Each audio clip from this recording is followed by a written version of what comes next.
Hello everyone, and happy National Fire Alarm Day. In today's video, I'm going to be showing you this demonstration fire alarm system I built, as well as doing some testing on it. So let's go ahead and get started.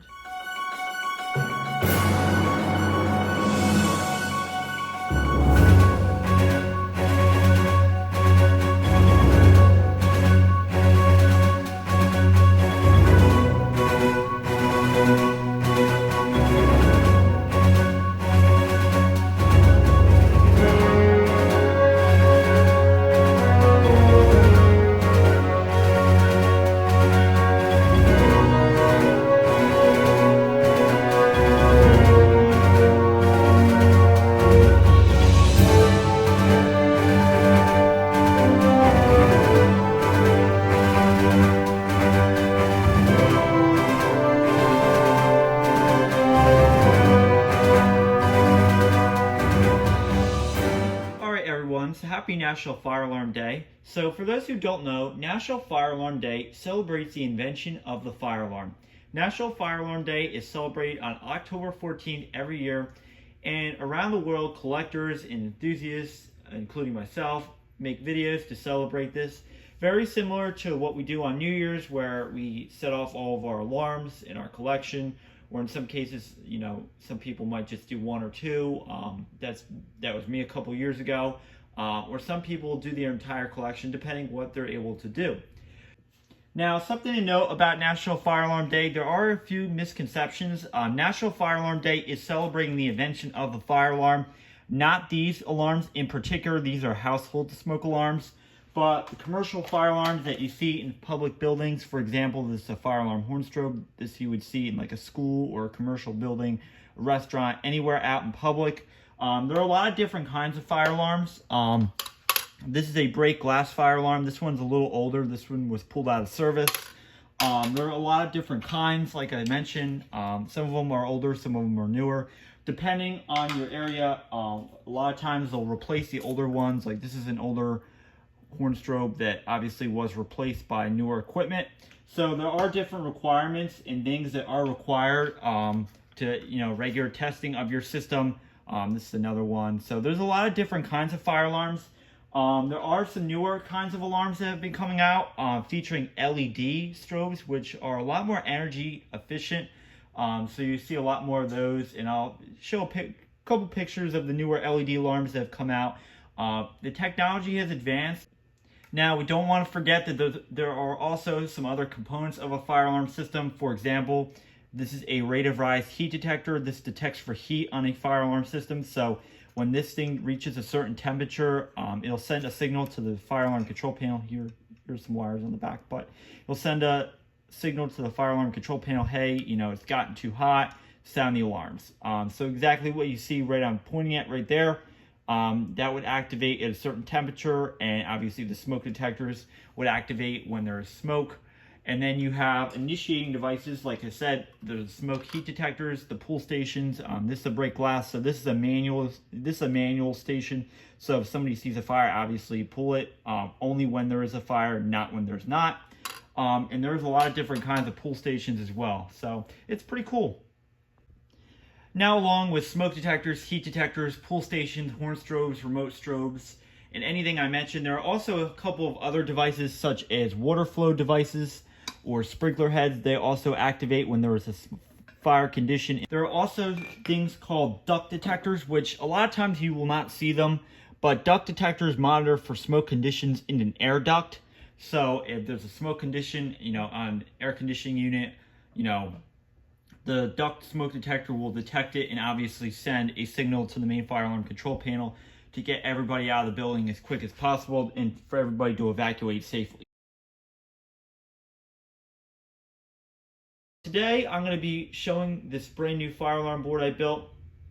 So first I'm going to start off by saying that the Lite MS5ED fire alarm panel that you're seeing here, this is not the one that is hooked on to my regular demonstration system.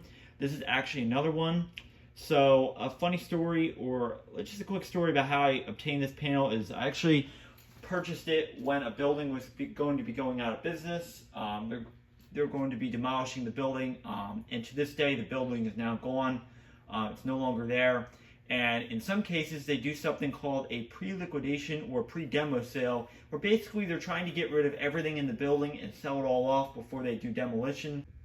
The devices that used to be connected to the Firelight MS5UD go as follows. There was a Wheelock 7002T remote horn that was on the Firelight MS5UD. There was also a system sensor Spectralert Classic, not the one that you're seeing here. There were a couple system sensor 2WB, 2-wire smoke detectors. There was also a very unique device, and I'm actually going to show a picture of it right now, of a system sensor horn strobe, one that I've never seen before. Very, very rare from my understanding.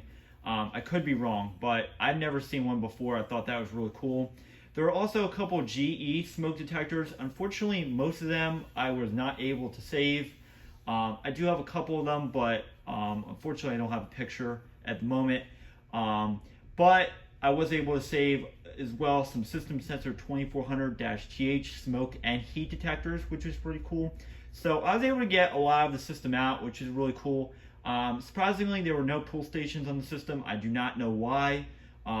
Probably because the system was grandfathered, if I had to assume.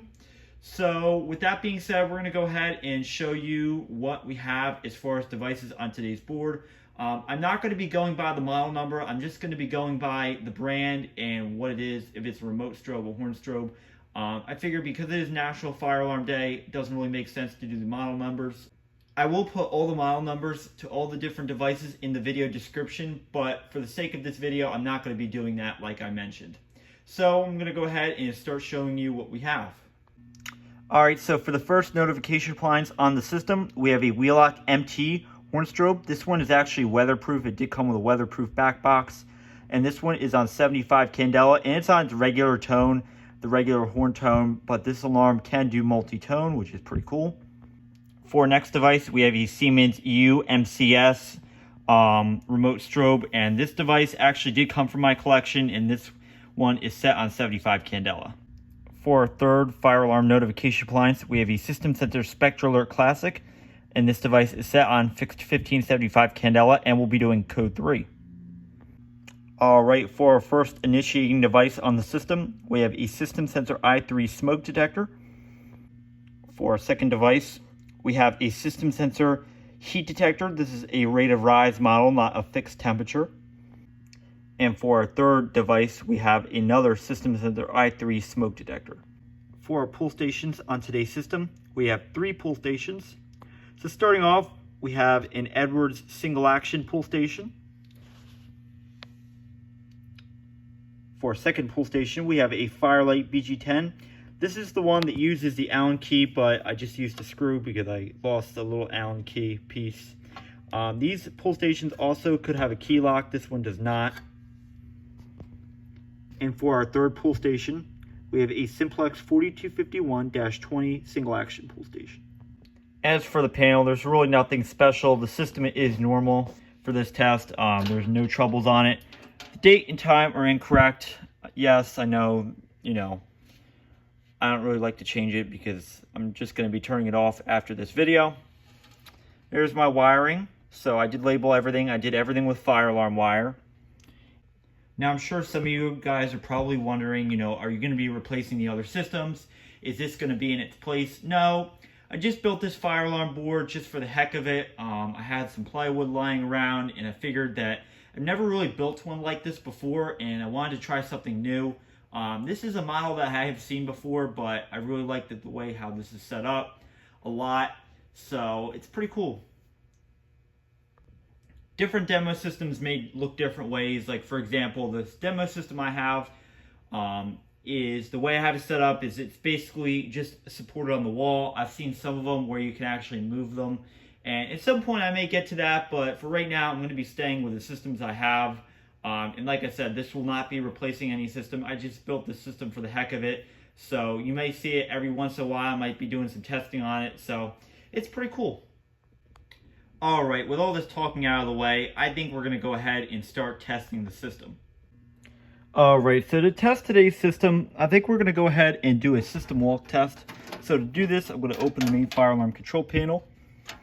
And I'm going to go into programming mode. So I'm going to hit mode. I'm going to hit 2 for programming. I'm I'm going to enter my password here. All right. And we're in programming mode, so I'm going to use the down key. And I'm going to hit number 1, walk test. And we're actually going to be doing an audible walk test, so we're going to hit number 2. And the unit is now in walk test. So I'm going to go ahead and shut this control panel door. And we're going to go ahead and begin the walk test. For those who don't know, a fire alarm walk test allows inspectors, technicians, installers to test the fire alarm system without having to go back to the main fire alarm control panel and silence each time. So walk test is a very cool feature, and a lot of the newer fire alarm control panels have it. Some of the older ones don't. So we're going to go ahead and utilize that. So to start off, we're going to go ahead and pull this Simplex T-bar. Here we go.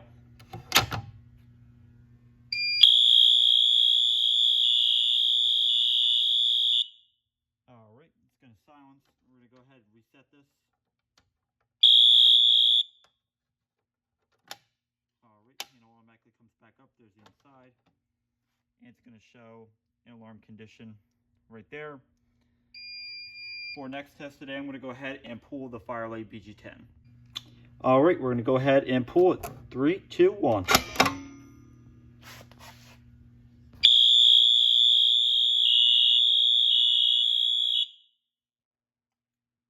And we'll now go ahead and reset this. Alright, so to reset this, we're going to go ahead and use a screwdriver. This one uses a screwdriver to reset it.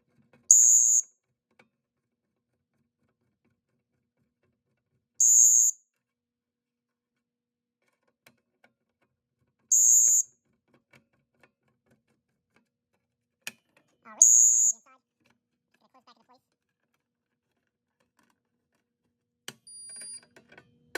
For those who don't know and are curious, the reason that the panel is beeping is because it is in walk test. And walk test is not a normal mode.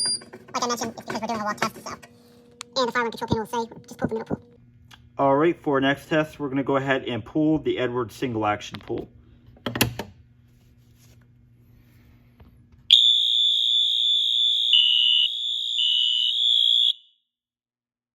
Alright, and it will show on the panel, obviously there's an alarm condition.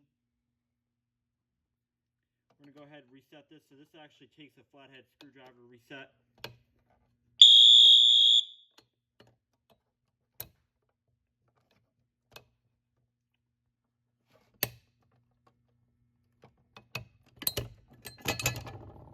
Alright, we're going to flip the switch down and reset this. Alright, for our next test today, we're going to go ahead and activate the smoke detector by just spraying some smoke. Here we go.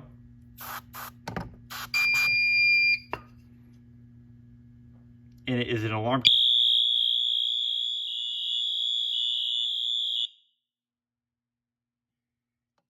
I'm going to go ahead and take this out. I'm just going to blow on it.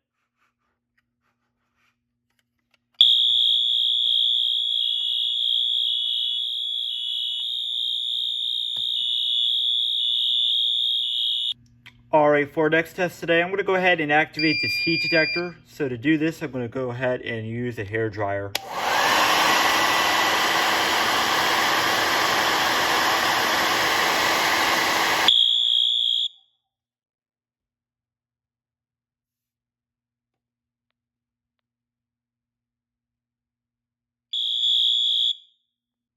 The heat detector will reset itself automatically. Alright, for our next test today, I'm going to go ahead and test the final smoke detector.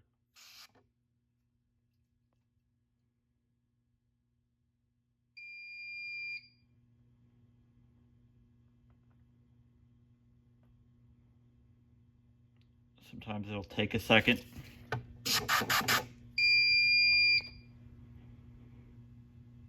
There we go.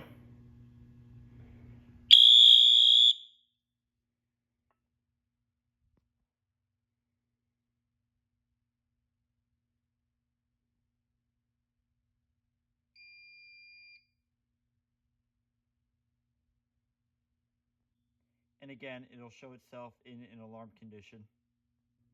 Alright, so the system walk test is complete. Everything was working on the system today. So to exit walk test, I'm going to go ahead and enter the fire alarm control panel.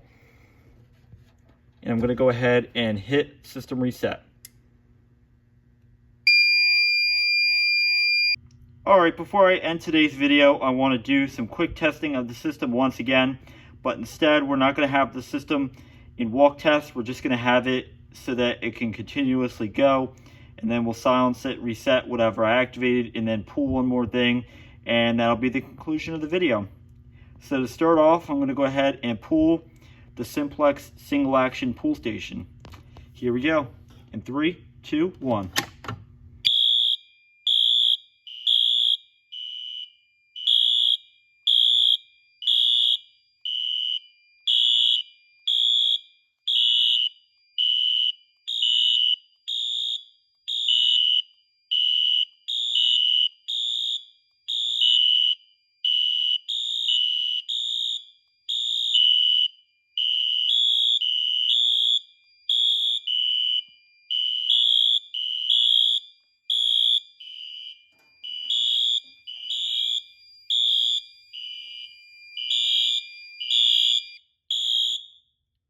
Alright. The alarm is silenced. And we do have audible silence on the system. The strobes will continue to flash even though the alarm is silenced. I will now go ahead and reset this pull station. So all I'm going to do is I'm going to insert my key. I'm going to turn it. See, the handle automatically comes back up. Just lock it back into place. Just like that. And now I'm going to go into the main fire alarm control panel. And I'm going to hit system reset.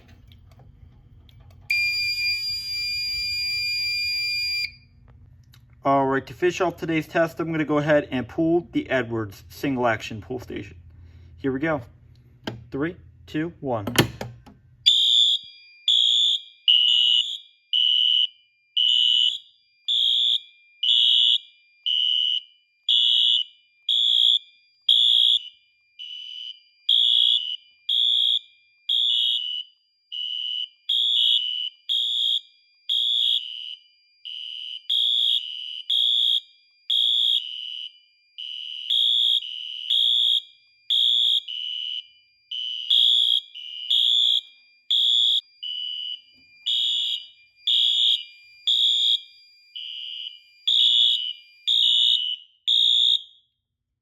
And the alarm is silenced. And again, the strobes will continue to flash because again, there is audible silence. I'm now going to go ahead and reset this pull station. So like I mentioned, you just use a screwdriver into the top. I'm going to turn the screw. I'm going to flip the switch down, then reset the handle. Just like that. And now I'm going to go into the main fire alarm control panel. And I'm going to go ahead and hit system reset. Alright guys, thank you for watching this video and happy National Fire Alarm Day. Be sure to rate, comment, and subscribe and have a great day. And I will see you in the next video.